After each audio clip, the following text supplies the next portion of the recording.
ஏக்கா, உங்கள்கிட்ட பசுமாடு இல்லை, நீங்கள் அந்த சாணியெல்லாம் அள்ளிட்டு போகிறீங்க, எங்கே கொண்டு போகிறீங்க இந்த சாணியை? ஓ தம்பியா, ஒரு நிமிஷம் நில்லுப்பா, இந்த சாணியை கொண்டு அந்த வயலை தட்டிட்டு வரேன். சரியக்கா, எதுக்கு நீங்கள் இவ்வளோ ரிஸ்க் எடுத்து பண்ணிட்டு இருந்தீங்க? முழுக்க வந்து நீங்கள் ரசாயன முறையில் தானே வந்து விவசாயம் செய்தீங்க, இப்போ திடீர்னு வந்து இந்த இயற்கை முறைக்கு மாறிட்டீங்க.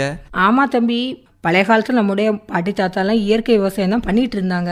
ஆனால் பாரு, இப்போ நம்ம செயற்கை முறையில் விவசாயம் பண்ணி நம்மளுடைய மண்ணையும் நம்மளுடைய உடல் ஆரோக்கியத்தையும் கெடுத்துட்டு இருக்கேன். அதனால தான் இப்போ வந்து நான் இயற்கை விவசாயம் பண்ணலான்னு சொல்லி பக்கத்தில் உள்ள ஒரு விவசாயிகிட்ட இருந்து தான்ப்பா சாணியை எடுத்து நம்முடைய தோட்டத்துக்கும் தோப்புக்கும் போட்டுட்டு இருக்கேன். சரி, திடீர்னு அது இயற்கை விவசாயத்துக்கு மாறுறதுக்கு காரணம் என்னதாக்கா? வேற ஒன்றும் இல்லை தம்பி, எனக்கு தெரிஞ்ச ஒரு விவசாயி இளைஞன் தான்ப்பா சில நல்ல பல விஷயங்களை இயற்கை விவசாயம் மூலமாக சொன்னான். அதை கேட்ட உடனே எனக்கே மனசு கஷ்டமாக போயிட்டு, சரி நம்மளும் ஏன் இயற்கை விவசாயம் பண்ணக்கூடாது அப்படின்னு எனக்கு தோணுச்சு. அதனால தான் சரி, இயற்கை விவசாயம் பண்ணுறது நமக்கு வேலை கூடுதல், ஆனால் வந்து நமக்கு உடல் ஆரோக்கியம் இருக்கும் அப்படின்னு நான் தெரிஞ்சுக்கிட்டு தான் என்னுடைய தோட்டத்தில் நான் வந்து இயற்கை முறையில் விவசாயம் பண்ணதுக்கு முயற்சி பண்ணிக்கிட்டு இருக்கேன். சரியக்கா, யார் அந்த விவசாயி? தம்பி, அது யாருன்னா பெருமாள்புரத்தை சேர்ந்த பி அசோக் குமார் அப்படின்னு சொல்லக்கூடிய ஒருத்தர் தான்ப்பா. அவர்கிட்ட தான் நான் நிறைய நல்ல பல விஷயங்களை கேட்டு தெரிஞ்சுக்கிட்டேன். அதன் மூலமாக தான் நான் இயற்கை விவசாயம் செய்யலான்னு இருக்கேன். அக்கா, எனக்கு வந்து இப்போ இயற்கை விவசாயம் செய்யணும்னு ஆசையாக இருக்காக்கா, நீங்கள் கொஞ்சம் சொல்லி தருவீங்களா? தம்பி, எனக்கும் தெரியாது. அந்த விவசாயிட்ட நான் சில பல விஷயங்களை கேட்டேன். ஆனால் பாரு, இன்னைக்கு இரவு 7:30 மணிக்கு நமது குமரி பண்பலையில் அந்த இளைஞன் தான் இன்னைக்கு பேச இருக்காரு. அவருடைய நிகழ்ச்சியை இன்னைக்கு கேட்டுட்டு நாம ஒரு நாள் அவரை வீட்டில் போய் சந்திக்கலாம். சரியா? சரியக்கா.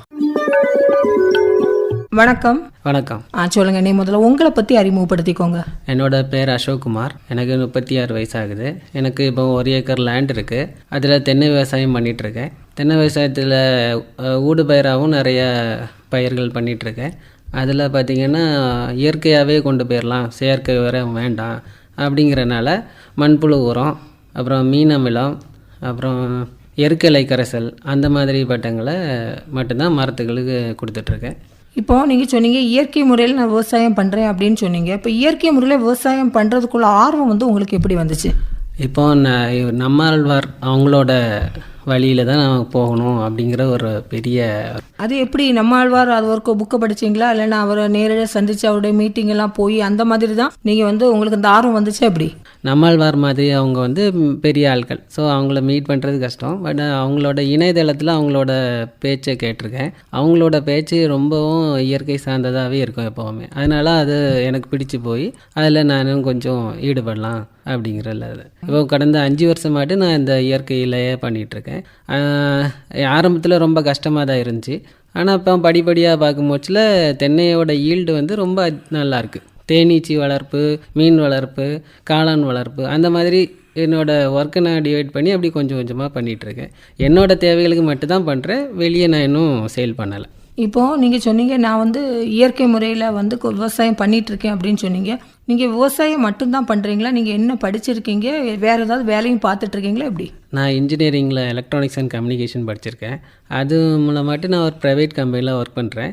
அது சார்ந்து எனக்கு டைம் நிறைய இருக்குது. ஸோ நான் விவசாயமும் தனியாக பண்ணிகிட்ருக்கேன். குடும்பம் வந்து பாரம்பரிய விவசாய குடும்பம் தானே? நீங்கள் அதிலிருந்து தான் விவசாயம் பண்ணணும் அப்படின்னு ஒரு எண்ணம் இருக்கா, இல்லைன்னா வந்து ஆரம்பத்திலே விவசாயத்து மேலே ஒரு ஈடுபாடோடு தான் விவசாயம் பண்ணிட்டு இருக்கீங்களா? எங்கள் தாத்தா பாட்டி காலத்துலலாம் ஃபுல்லுமே விவசாயமாக தான் இருந்துச்சு. அப்பா வந்து கவர்மெண்ட் எம்ப்ளாயாக இருந்தாங்க. அவங்களும் விவசாயத்தை விடலை, அது வேறு ஆட்கள் வச்சு பார்த்துட்டு இருந்தாங்க.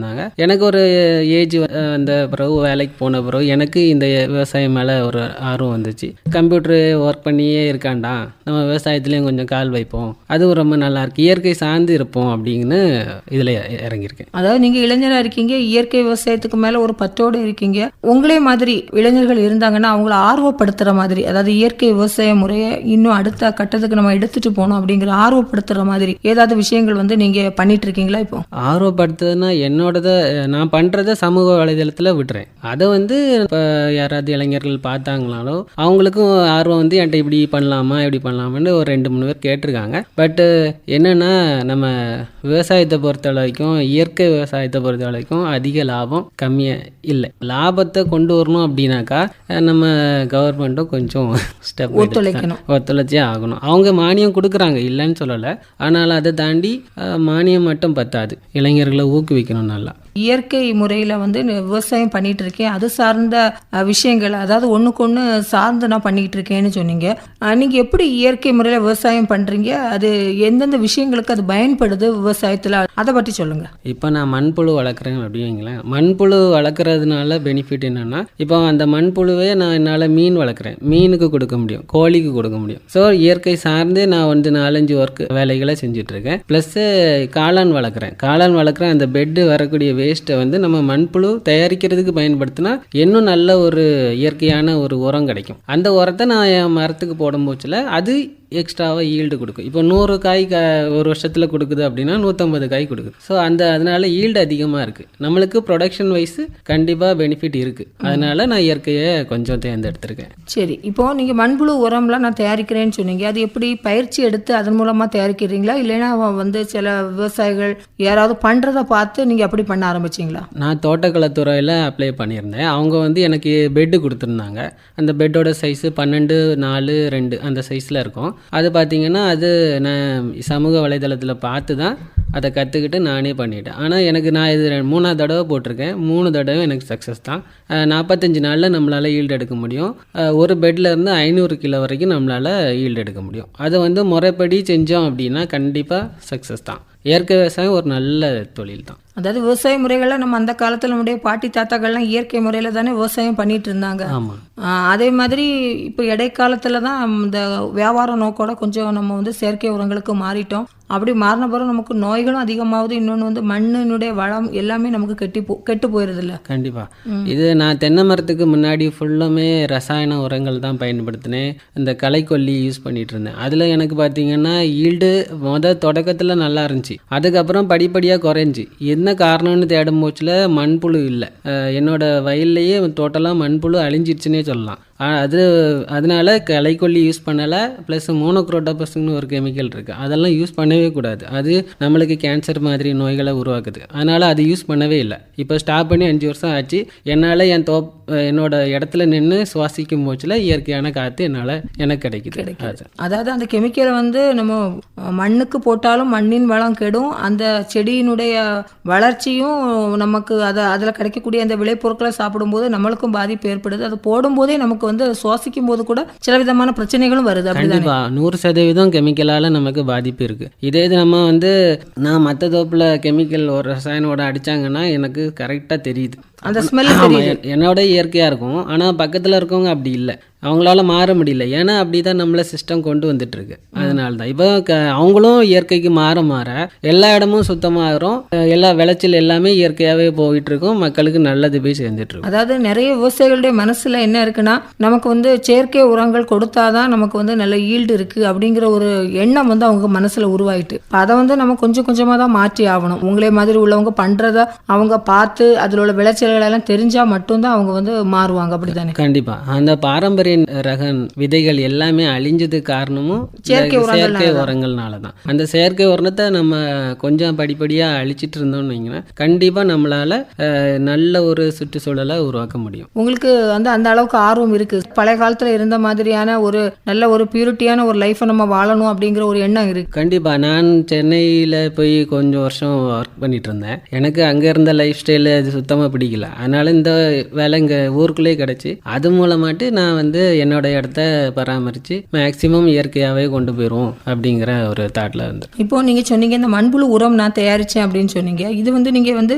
உங்கள் நிலத்துக்கு மட்டும் போடுறதுக்கு தான் பயன்படுத்திருக்கீங்களா, இல்லைன்னா அது வியாபார ரீதியாக அடுத்த ஆட்களுக்கும் அதை வந்து விற்பனை பண்ணுறதுக்கும் அந்த மாதிரியும் நீங்கள் வந்து நினச்சி தான் இந்த மண்புழு உரம் தயாரிக்கிறீங்களா? ஆமாம். நீங்கள் முதல்ல ஒரு கேள்வி கேட்டீங்க, என்னென்னா நீங்கள் வந்து இதில் நிறைய இன்கம் எடுக்கிறீங்களா அப்படின்னு கேள்வி கேட்டீங்க. ஆனால் இதில் என்னால் நிறைய இன்கம் எடுக்க முடியாது. அதனால் என்னோட தேவைகளுக்கு மட்டும்தான் நான் பயன்படுத்திட்டு இருக்கேன். என்னால் அடுத்தது கொண்டு போக முடியல, அந்த அளவுக்கு எனக்கு இன்கம் இல்லை. அதனால மட்டும்தான் நான் கொண்டு போகிறேன். இல்லைன்னா நிலத்துக்கே நீங்கள் மண்புழு உரம் தயாரித்து போடுறேன். ஆமாம். 500 கிலோ கிடைக்கிறனால என்னால் ஒரு மரத்துக்கு நம்ம 10 கிலோ போட்டால் போதும். அது 3 மாத சுழற்சியில் நம்ம போட்டுட்டு இருந்தோம்னா 100% நம்மளுக்கு ரிசல்ட் கிடைக்கும். சரி, இப்போ நீங்கள் சொன்னீங்க நான் காளானும் வளர்க்குறேன் அப்படின்னு சொன்னீங்க. இந்த காளான் எப்படி வளர்க்குறீங்க, அதுக்கான பயிற்சிகள் எல்லாம் எடுத்துக்கிட்டீங்களா எப்படி? ஆமாம். காளான் வளர்ப்புக்கு நான் ஒரு வாரம் ட்ரைனிங் போயிருந்தேன். அதுக்கு உண்டான சர்டிஃபிகேட் இருக்கேன்ட்ட. அது மூலமாட்டு நான் வந்து காளான் பேக் தயாரித்து அதை 15 நாள் பராமரித்து அதில் 18ஆவது நாள்லேருந்து நமக்கு ஈல்டு கிடைக்குது. இது வந்து 60 நாள் சுழற்சியில் நமக்கு 3 தடவை நமக்கு ஈல்டு கிடைக்கும். அந்த ஈல்டு ஒரு தடவை பெட்டு போட்டால் 3 தடவை ஈல்டு கிடைக்கும். ஆனால் நான் வீடு சாப்பாடு பர்பஸ்க்கு மட்டும் தான் யூஸ் பண்ணுறேன்.